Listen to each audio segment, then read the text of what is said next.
Êxodo 16:11, Deus manda carne.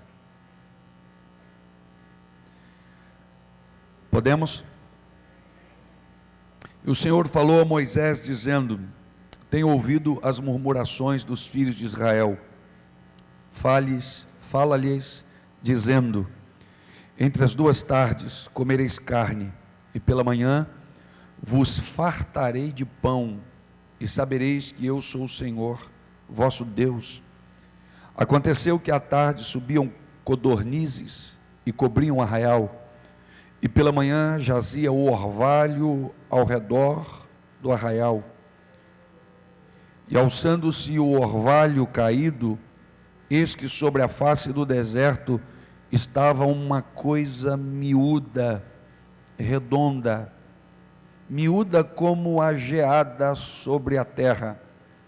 Vendo-a, os filhos de Israel disseram uns aos outros: que é isso? Porque não sabiam que era. Disse-lhes, pois, Moisés: este é o pão que o Senhor vos deu para comer. Esta é a palavra que o Senhor tem mandado: colhei dele cada um conforme o que pode comer, um gomer por cabeça, segundo o número das vossas almas, cada um tomará para os que se acharem na sua tenda. E os filhos de Israel fizeram assim, colheram uns mais e outros menos, porém medindo com gomer, não sobejava ao que colhera muito, nem faltava ao que colhera pouco. Cada um colheu tanto quanto podia comer. Disse-lhes Moisés: ninguém deixe dele para amanhã. Eles, porém, não deram ouvidos a Moisés. Antes, alguns deles deixaram dele para o dia seguinte. E aquele criou bichos e cheirava mal. Por isso, indignou-se Moisés contra eles. Amém e amém. Senhor nos abençoe. Vamos sentar, irmãos. Que o Espírito de Deus fale no mais profundo do nosso coração e, usando a palavra como farol, ilumine as áreas mais escuras do nosso ser, aquelas das quais a gente não consegue encontrar coisas que precisamos ou que precisam ser encontradas. Nós estamos vivendo um tempo, uma geração sedenta por autonomia. Essa geração clama por autonomia, e a maioria dos problemas de relação humana tem a ver com autonomia. Presidente, vice-presidente, líder, vice-líder, marido, mulher, filho, pai. Quantos filhos deixando o próprio lar antes do tempo, clamando por autonomia. Quantos obreiros deixando a sua igreja, aventurando em abrir um novo ministério, com motivações erradas, pensando só em autonomia. Nós somos uma geração que clama por autonomia. E o que é autonomia? Autonomia é a capacidade de governar-se pelos seus próprios meios. Essa sensação de estar livre, sabe? De fazer o que bem dá na cabeça. Fico pensando se não foi essa a motivação daquele menino que procura o pai e diz: me dá o que é meu, que eu estou indo embora. Mas por quê? Eu quero autonomia. Não entendo mais as regras dessa casa. Não entendo mais que o menino da minha idade tem que continuar fazendo tudo que o Senhor manda.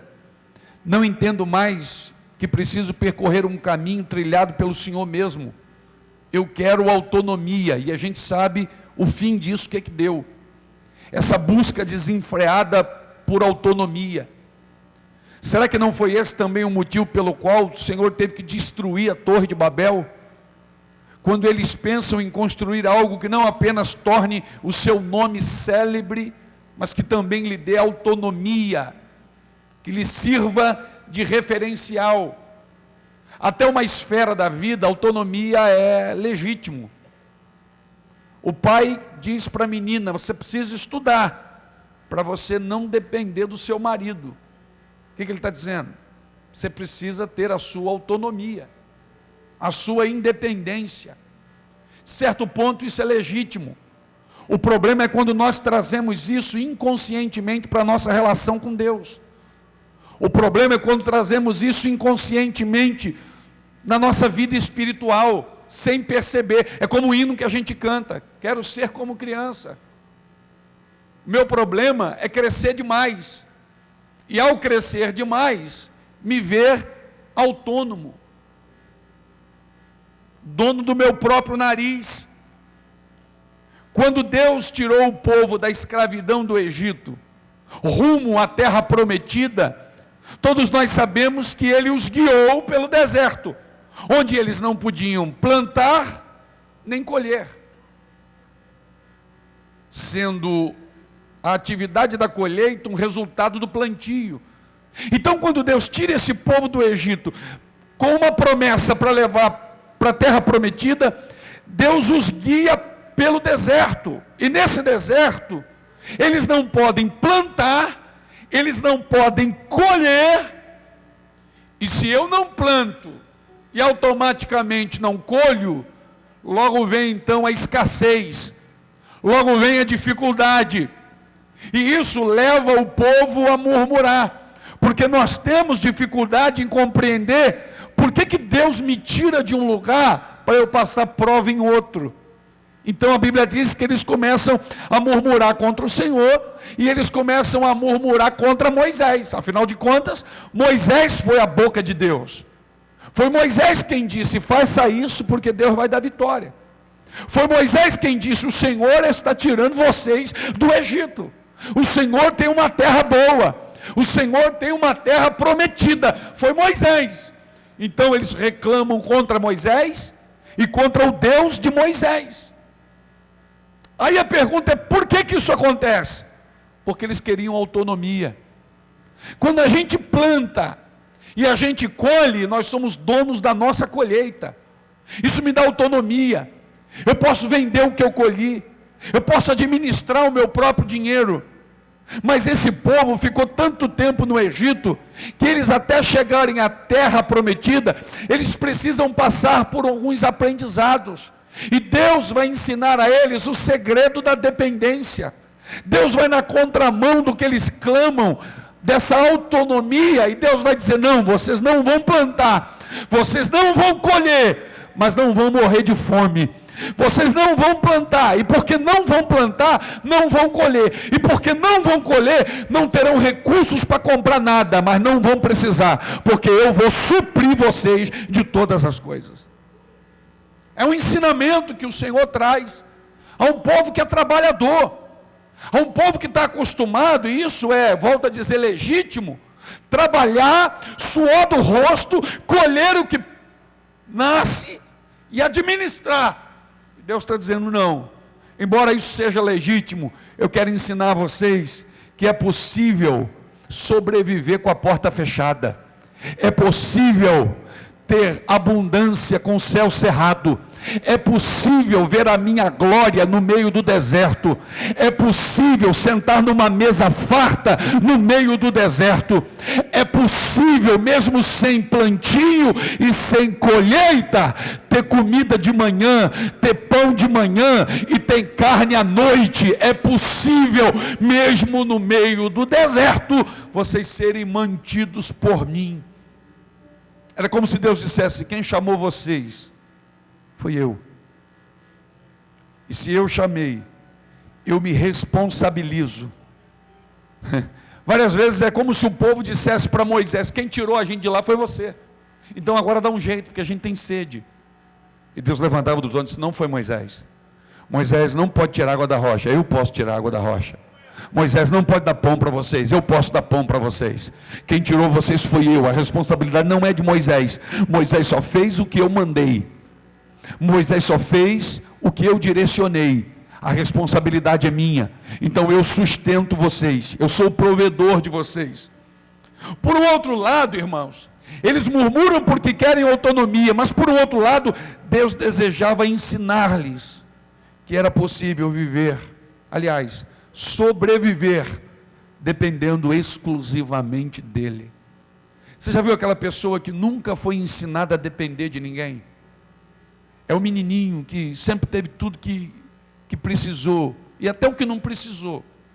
É o pai que, a pretexto de amar o filho, diz: eu me rebento todo, pastor, mas eu dou tudo que meu filho quer, como se nós estivéssemos fazendo bem aos nossos filhos.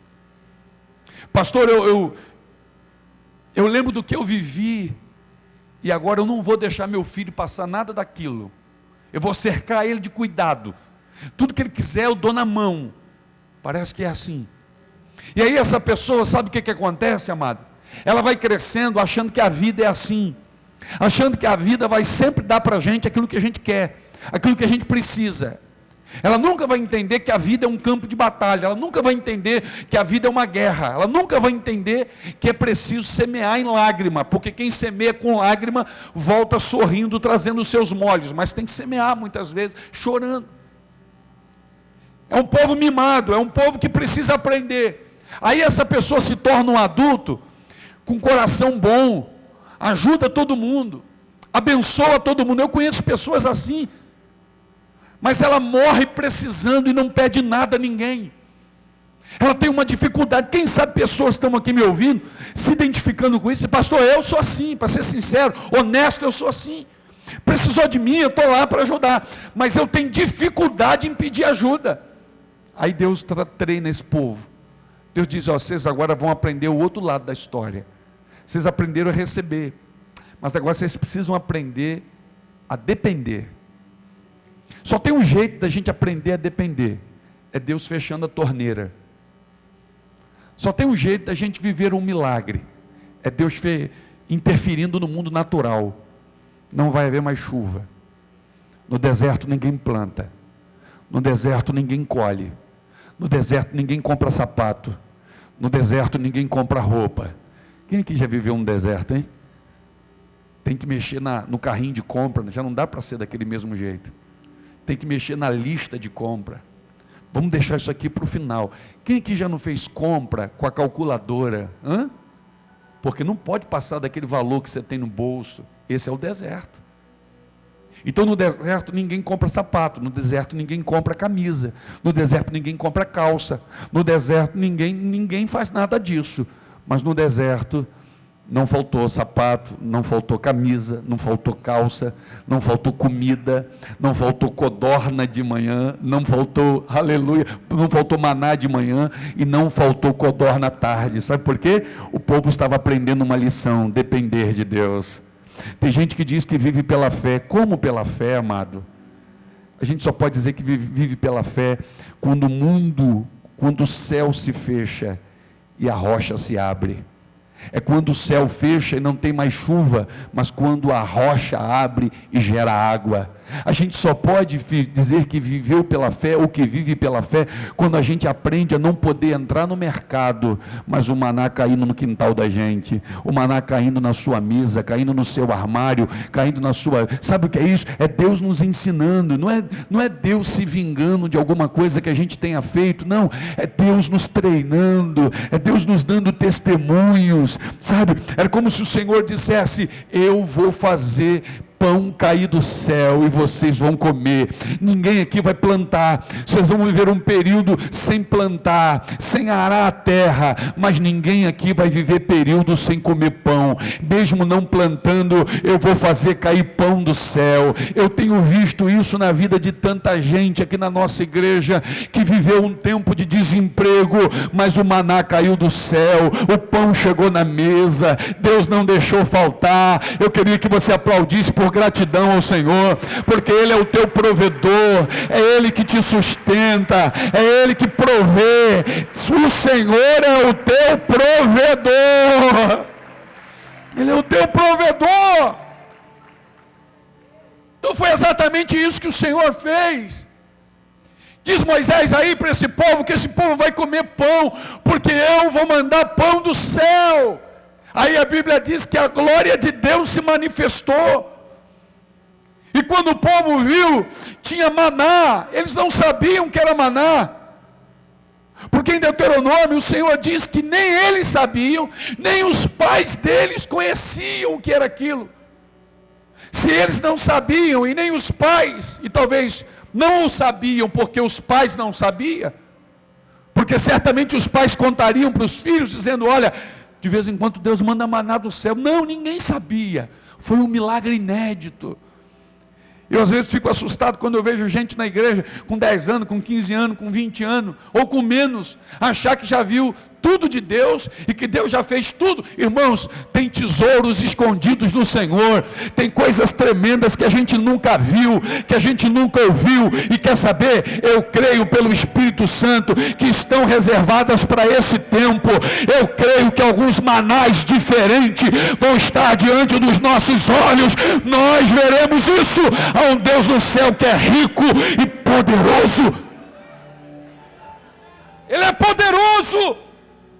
Eles olham aquilo e diz a Bíblia que quando o orvalho subiu, o maná apareceu. Isso aqui é um mistério. Enquanto o orvalho não sobe, ninguém vê nada. Mas quando o orvalho sobe, o maná aparece. E quando o maná aparece, olha um para o outro e diz, que é isso? Que é isso? Daí esse som hebraico, que é isso, originou o nome do maná. Que é isso?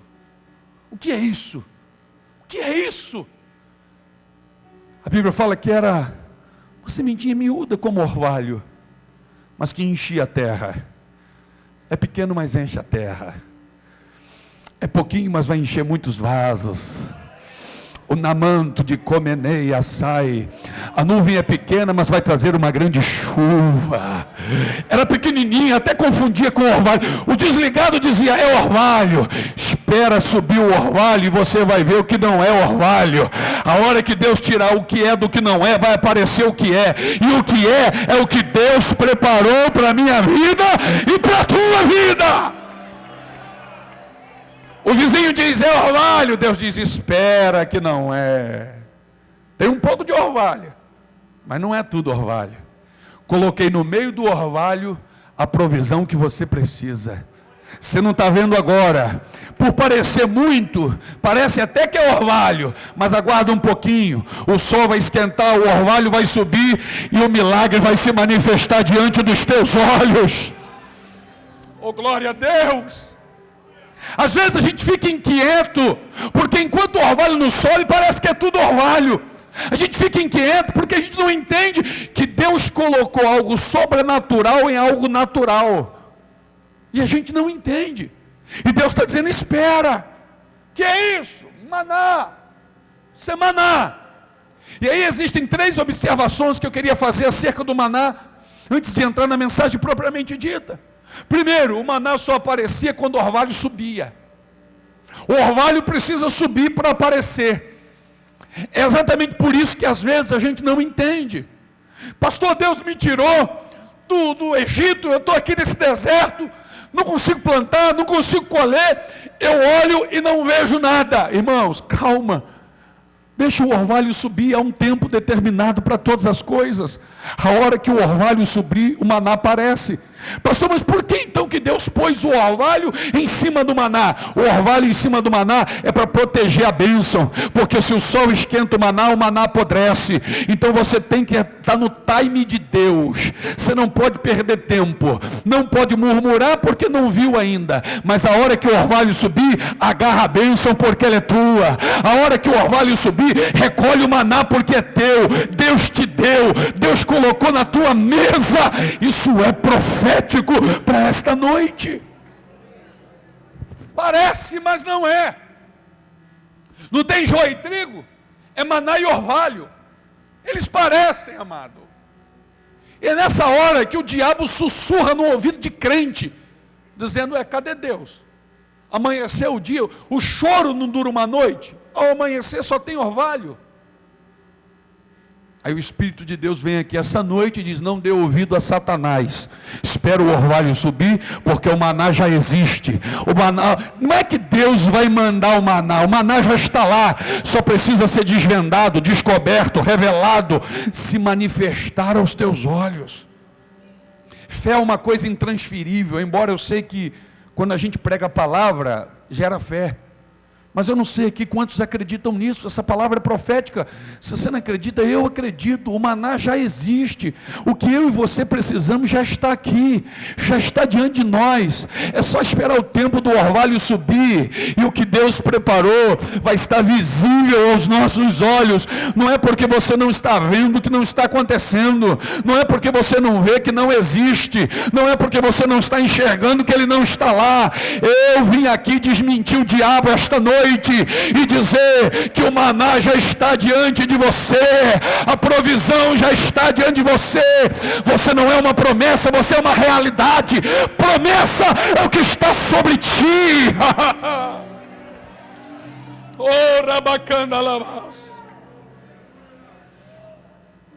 Segunda coisa do maná, só podia pegar o necessário. Tem quantos na tua casa? Pega o necessário. Tem quantos na tua tenda? Pega o necessário. Não desperdiça não. Pega só o necessário. O necessário para você comer. A gente tem problemas com o necessário, né, irmãos? Não parece contraditório? O pregador sobe aqui e diz que Deus é o Deus do mais que o bastante. E é. Mas existem períodos que Ele é o Deus do necessário. Por quê? Porque o céu está em crise? Não. Porque a terra precisa aprender. A terra é você, sou eu. Ele é o Deus do mais que o bastante, dono do ouro e da prata. Por que pegar? Irmãos, a Bíblia diz que o chão do deserto ficava branquinho de maná. Com tanto maná, por que pegar só o necessário? São períodos na vida. Deus pode dar mais que o bastante, mas por um período. E isso vai forjar em você, isso vai formar em você, isso vai treinar você, formando em você alguém muito melhor. Porque ao contrário que você passe por esse período, você não vai poder dizer como Paulo: posso todas as coisas naquele que me fortalece. Você só pode dizer isso quando você vive o mais que o bastante e quando vive o necessário. Existem momentos da nossa vida que é o necessário de Deus. Não sobra, mas não falta. Se não falta, por que eu quero sobra? A sobra é o plano B. E Deus diz assim: me dá o plano B, rasga ele, é só o A. Come hoje, amanhã tem de novo. Vai comer amanhã, depois da manhã tem de novo. Semana que vem tu vai comer. E alguém diz assim: eu não entendo você. Aí você diz: é claro, eu vivo pela fé, a fé no Filho de Deus. Todo dia tem maná, todo dia tem maná, todo dia tem maná. Mas você tem quanto na conta? Nada. Não que seja errado ter, eu não tenho nada, mas eu tenho o necessário de cada dia, no nome de Jesus. Terceira coisa, não podia pegar maná para o dia seguinte. Não podia pegar maná para o dia seguinte. Mas que devia dar vontade, devia, né, irmãos? No meio do deserto, sem sacolão, sem hortifruti, sem mercado, sem plantar, sem lavoura, e você vê o chão cheio, alguém deve dizer assim: recolhe um pouco aí para amanhã. Recolhe um pouco. Só que Deus conhece a gente. Deus sabe que a gente gosta de autonomia, né? Recolhe aí para uma semana. E aí eu vou ter uma semana de autonomia. Só que só vai voltar a orar daqui a uma semana. Só vem para o culto uma semana, porque enquanto tiver maná, você não lembra de Deus. O Senhor disse: pega maná para hoje. Amanhã volta aqui que eu dou mais. Pega maná para hoje. Amanhã volta aqui que tem mais. Pega o maná para hoje, amanhã dobra o joelho porque eu mando mais. Pega o maná para hoje, amanhã clama a mim que eu abro o céu de novo. Pega maná para hoje, amanhã eu bato na tua porta de novo com um milagre renovado. Disse-lhe Moisés: ninguém deixe dele para amanhã. Moisés está dizendo: vocês ouviram, gente? Ninguém pega para amanhã, pega só para hoje. Eles, porém, não deram ouvido a Moisés. Antes, alguns deles deixaram para o dia seguinte. E diz a Bíblia que o maná deu bicho e cheirou mal. Imagina, ô vizinho, finalzinho da noite, comeu? Guardou? Não, Moisés disse que não era para guardar. Se ser bobo, rapaz, e amanhã? Vai que esse negócio não cai de novo. Vai que não tem maná amanhã. Ué, você guardou? Guardei, ó, um montão, dá para uns 3 dias. Aí a vizinha incrédula volta para casa, a outra reúne a família e falou assim: olha, a vizinha ali falou um negócio que me assustou, vamos orar? Vamos buscar a Deus? Dobra o joelho, vamos pedir esse maná para amanhã, senão nós estamos fritos. A outra só dorme, não precisa orar, tem maná para 3 dias, na cabeça dela. A família do lado acorda de manhã e falou: gente, vamos orar de novo antes da gente sair. Pedir a Deus para esse maná estar lá. A outra acorda dizendo: que mau cheiro é esse dentro de casa? Que fedor é esse? Que odor miserável. Tem alguma coisa podre aqui. E quando abre o pote de maná, ele está podre e cheirando mal. E Deus está olhando do trono, dizendo: não foi isso que eu disse. Não foi isso que eu disse. Não foi isso. A vizinha está comendo maná fresco e a outra está chorando pelo maná que apodreceu. O que é isso, irmãos? Essa busca nossa por autonomia. Deixa eu dizer para você uma coisa: isso não é egocentrismo de Deus. Não é que Deus é egocêntrico, dizendo: eu quero que vocês venham todo dia aqui e eu vou dar contado quando eu... Não, isso não é por Deus, é por nós. Isso não é o egocentrismo de Deus, é o amor de Deus pela nossa vida, o amor de nos querer perto, o amor de nos querer junto. Mas não é porque isso envaidece Deus, é porque nós precisamos estar aos pés de Jesus. Eu não sei se você tem coragem, mas esta noite eu oro para que o Senhor tire de nós tudo aquilo que pode nos dar uma pseudo-autonomia, nos levando para longe. É melhor estar perto, comendo maná de cada dia, do que ter reserva apodrecendo. É melhor ter o cheiro da rosa de Saron dentro da nossa casa, do que a podridão de um maná que se acabou, que se destruiu em si mesmo. Oh, meu Jesus! Sabe por que isso acontece? Porque quanto maior a autonomia, maior a distância, maior o tempo. Quanto maior a autonomia, maior a distância. Tem maná para um mês. Um mês depois eu dependo. Só tem maná para hoje. Eu dependo a hora de dormir, amanhã de manhã. E é isso que Deus quer. A gente no lugar da dependência, clamando, buscando. Paulo disse: entendi. Quando estou fraco, eu estou forte. Porque é na minha fraqueza que eu busco. E é exatamente na minha fraqueza que o poder de Deus se aperfeiçoa.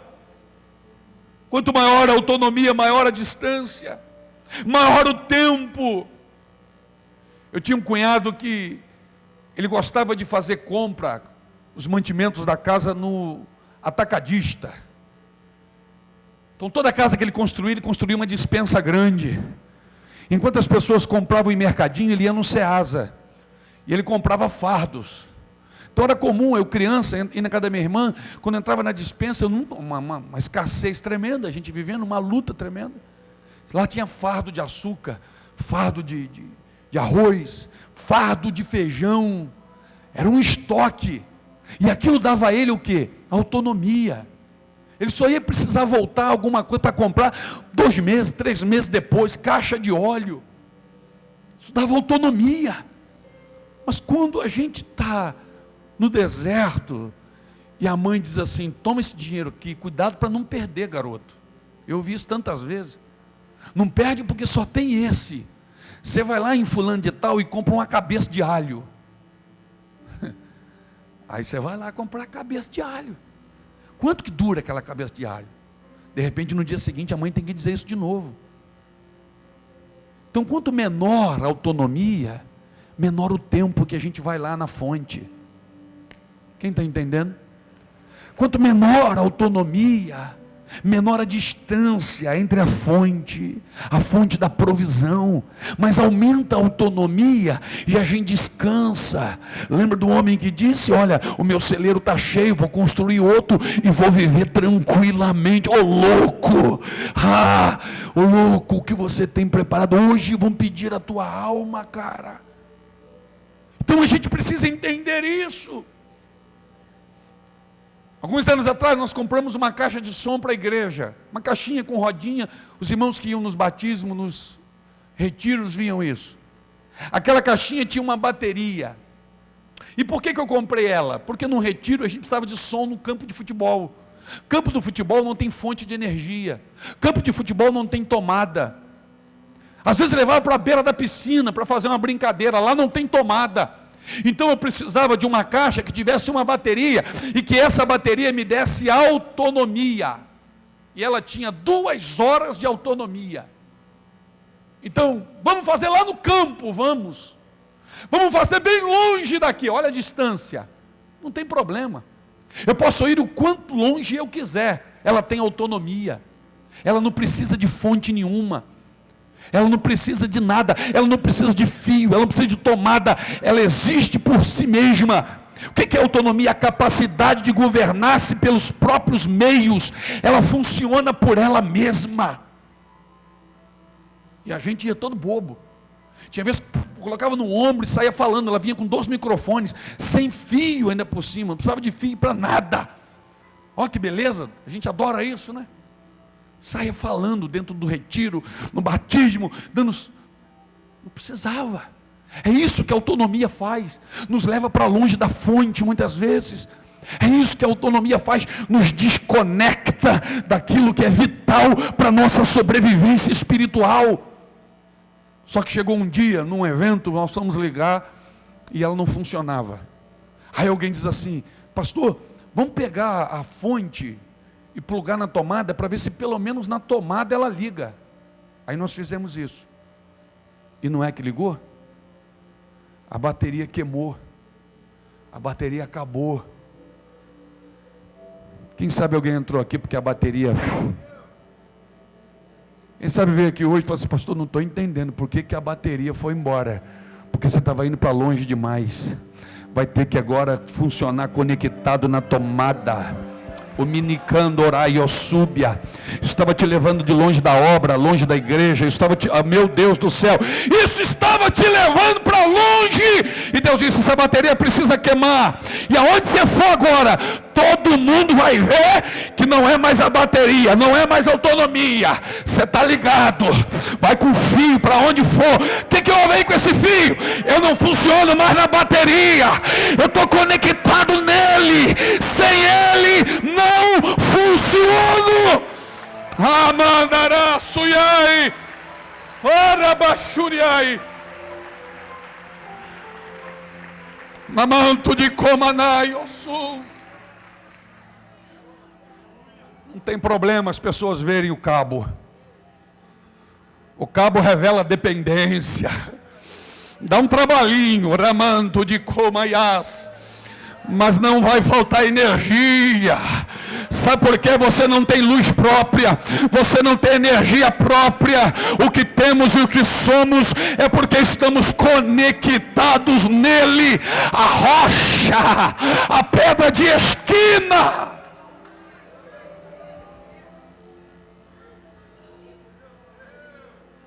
Lamandarai, namandarai, eu sou. Aleluia. Preciso disso, pastor. Tem faculdade, é? Uhum. Preciso disso não, pastor. Sou intelectual. Ah, sim.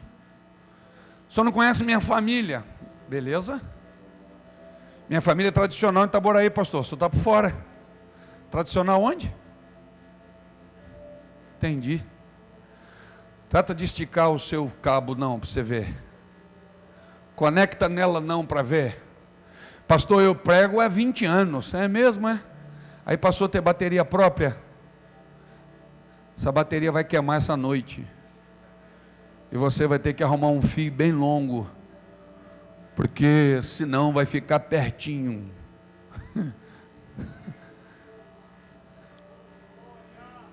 Se o equipamento tem 1 metro de fio, você vai ter que botar ele colado na parede, assim, ó.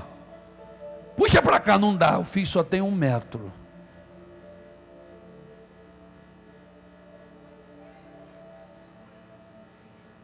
Quanto maior a autonomia, maior a distância, maior o tempo. Todas as vezes, até hoje, que a gente quer usar essa caixa, a gente tem que lembrar de levar fio. Mas é retiro, lembra, tem que levar fio. Pastor, eu estou de férias. É melhor você lembrar que tem que levar fio. Pastor, eu vou para Arraial do Cabo. Melhor lembrar que tem que levar fio. Pastor, eu vou viajar, vou ficar 3 meses aí a trabalho. Não esquece do fio, não. Você não pode ficar desconectado. Porque você não tem autonomia. Eu fico pensando nos desigrejados, né?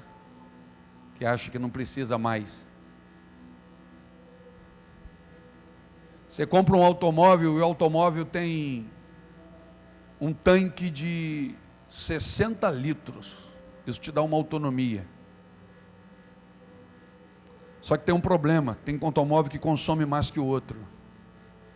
E se consome mais, vai ter que visitar mais vezes o posto. Agora, por que um consome mais e o outro menos? Potência do motor, os opcionais que o automóvel oferece. Deus tem uma obra na vida de cada um. Eu não sei você, mas eu tenho a sensação de que eu sou aquele opalão que faz assim, ó. Eu acabei de vir do posto. Então volta, Luiz, senão vai enguiçar. Para mim não dá para vir só domingo. Respeito você que tem, de repente diz que tem estrutura para isso. Para mim não dá. Eu preciso estar aqui. Moisés disse, gente, maná só para hoje. Não pega para amanhã não, que vai dar problema. Moisés, mas por quê? Olha, porque Deus mandou. Deus conhece vocês. Deus sabe que vocês têm um coração muito duro. Durinho, durinho. Um dia uma mulher, no auge da sua experiência, olhou para o pastor e disse, pastor, eu dou graças ao meu Deus por nunca ter me deixado sem problemas.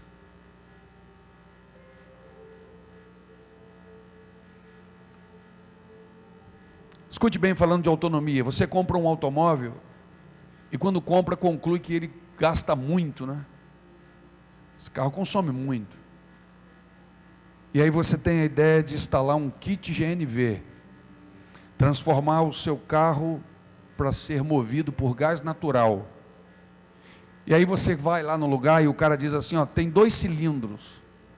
Você pode botar um cilindro de 7,5 metros, 7 metros cúbicos e meio. Ou você pode botar um de 22 metros cúbicos. Aí você pergunta, qual é a diferença? Ele vai falar, a autonomia. Se você pôr um de 7,5, vai te dar uma autonomia de 100 quilômetros. Você sai daqui, vai no máximo a Casemiro de Abreu. E chega lá, arruma um posto rápido. Não dá para ir tão longe. Mas se você pôr um de 22 metros cúbicos, você pode andar até 300 quilômetros, porque é a autonomia que o cilindro te dá. Quanto maior a autonomia, maior a distância. Quanto maior a autonomia, maior o tempo. A gente precisa entender isso, irmãos. Sabe por quê? Porque o filho pródigo, ele só foi até onde a autonomia dos seus recursos lhe permitiu. Se ele tivesse mais autonomia, ele não entrava no chiqueiro. Se ele tivesse mais grana no bolso, ele dormia no hotel. Se ele tivesse mais grana no bolso, ele não voltava para casa. Ele comia na vacaria do sul. Se ele tivesse mais grana no bolso, ele não vinha à escola dominical. Ele ia fazer outra coisa. Então ele só foi até onde a autonomia dos seus recursos lhe permitiram. E graças a isso ele disse: o que eu estou fazendo, cara? Vou voltar. Acabou minha autonomia. Acabou meu dinheiro, vou ter que voltar. Então volta que o pai te recebe. O pai sabia que isso ia acontecer. Porque fora do pai, a bateria acaba. E a gente tem que voltar. Os colegas estão dizendo: vai para onde, cara? Agora que você arrumou aí um biquinho aí no meio dos porcos. Diz: cara, preciso me conectar novamente. Porque sinto que a minha autonomia acabou. Quantas pessoas se afastaram do Evangelho achando que dá para levar sem Jesus, né? Depois viram quanto era complicado. E se não viram ainda, vão ver. A Bíblia diz que por uma palavra de Elias, por uma sentença de Deus, estou terminando, por uma sentença de Deus, Elias falou assim: sobre a minha palavra não chove mais em Israel. E o que Deus fez? Cerrou os céus e não chovia mais em Israel. Não chove mais em Israel, não chove mais em Israel. Se não chove, não nasce. Se não nasce, não tem colheita. Se não colhe, não tem sustento, não tem mantimento na mesa. Só que Elias, por uma direção de Deus, está do lado do ribeiro de Querite. E ali Elias tem carne para comer, churrasco do lado do rio. Porque Deus manda no bico do corvo e ele come. Ele não vai no açougue, mas o açougue vem até ele. E ele bebe do rio, das águas de Querite. Só que diz a Bíblia que as águas se secam. E o que fazer?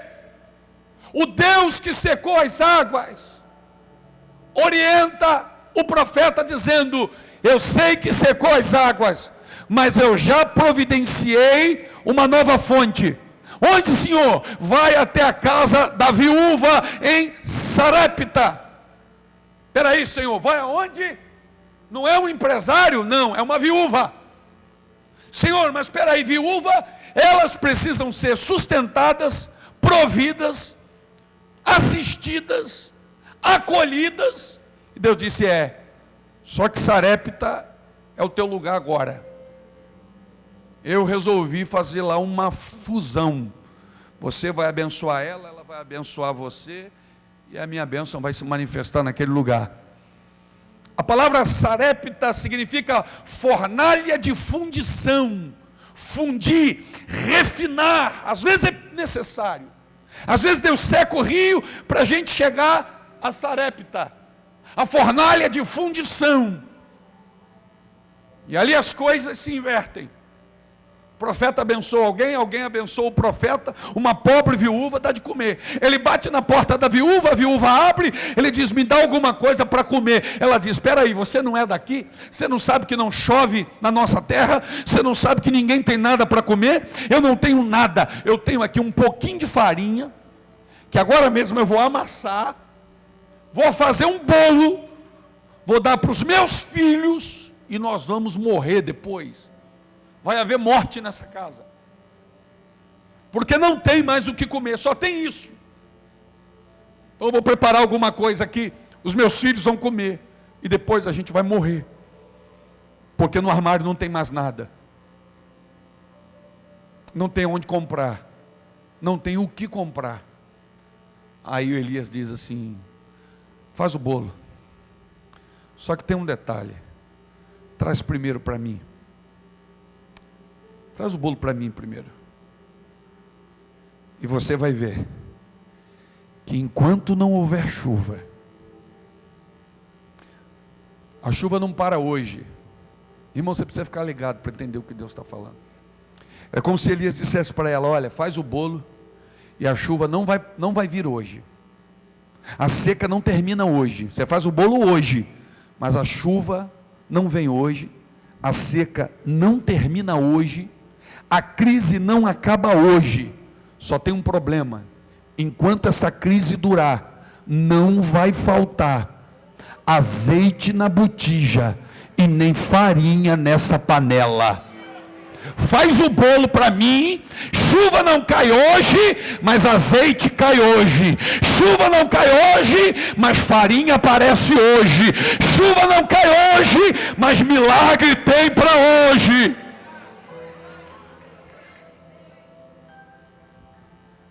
Lembra do meu cunhado? Dispensa com fardo de açúcar, caixa de óleo. Aquilo ali é reserva. Armário é reserva, panela não. Ninguém reserva nada em panela. Panela é o de hoje. Panela é o maná de hoje, quinta-feira. Abre o armário, não tem nada. Abre a panela, tem farinha. Abre a botija, tem azeite. Não tem para amanhã, mas tem para hoje. Tem para hoje, mas não tem para amanhã. E amanhã? Amanhã, quando chegar, não vai chamar mais amanhã, vai chamar hoje. Não tem para amanhã, tem para hoje. E toda vez que for hoje, vai ter farinha na panela. Toda vez que for hoje, vai ter azeite na botija. Hoje, ontem era amanhã, compliquei tudo, né? Mas quando hoje chegou, deixou de ser amanhã, passou a ser hoje. Amanhã para a gente é amanhã, mas amanhã quando chegar, já não é mais amanhã, é hoje. Então, não tem no armário para amanhã, mas tem na panela para hoje. Oh, glória a Deus! A palavra de Deus é: eu sou Deus de hoje. Eu sou Deus de hoje. E aí eu encerro dizendo para você: é por isso que existem momentos na nossa vida em que não sobra no armário, mas também não falta na panela. Você já viveu isso? Não sobra no armário, mas não falta na panela. É Deus cuidando. É Deus dizendo: pega o maná só de hoje. Por que, Senhor? Porque eu quero você crendo que eu sou o Deus imutável, que não mudo. E se dei maná hoje, dou amanhã. Se te sustentei ano passado, te sustento esse ano. Se te fortaleci semana passada, te fortaleço nessa. Elias, sai daí, cara. Se eu te dei vitória no alto do Carmelo, te dou vitória no meio do vale. Eu não mudo. Essa fé diária que tem que mover a gente, irmãos. Essa fé diária que tem que levantar a gente. Amém? Recebe essa palavra no nome de Jesus no seu coração. Guarda essa palavra no teu coração. Esconde essa palavra na tua alma. Esconde ela. Esconde no nome de Jesus. Não precisa abrir. Eu vou ler encerrando. Mas se você gosta de anotar, Deuteronômio 8. Deuteronômio, capítulo 8,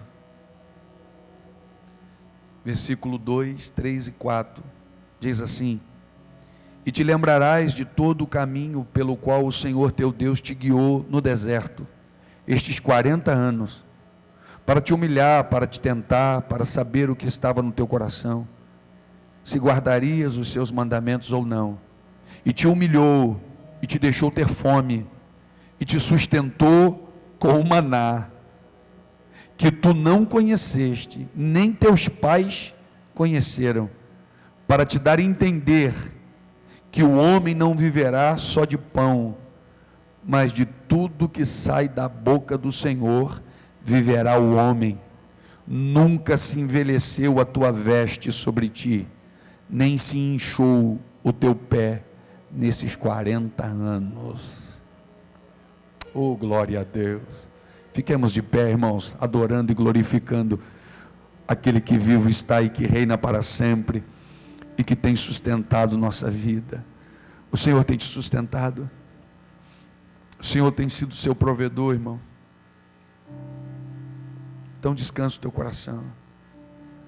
Descansa o teu coração. Descansa o teu coração.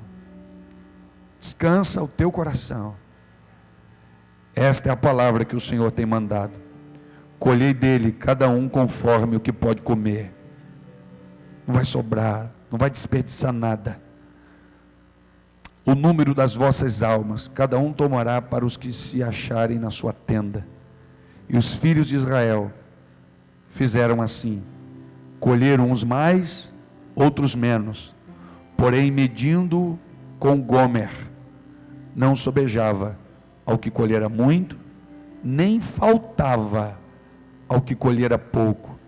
Ou seja, vai suprir quem tem 10 filhos, vai suprir quem tem 2 filhos, vai suprir a tenda que tem 30 pessoas, vai ter a porção que cada um precisa no nome de Jesus. E disse Moisés: ninguém deixe dele para amanhã. Eles, porém, não deram ouvidos a Moisés. Antes, alguns deles deixaram dele para o dia seguinte. E o maná deu bicho, cheirava mal. Por isso, indignou-se Moisés. Autonomia, capacidade de governar-se pelos próprios meios. Longe de nós isso. Que o nosso coração esteja dependendo de Deus. Aonde a gente passar, que todos possam ver a gente esticando o cabo atrás da gente. Ninguém desconectado, ninguém desligado, todos ligados na fonte de todos os milagres e de toda a vida, no nome do Senhor Jesus Cristo. Que haja paz no teu coração.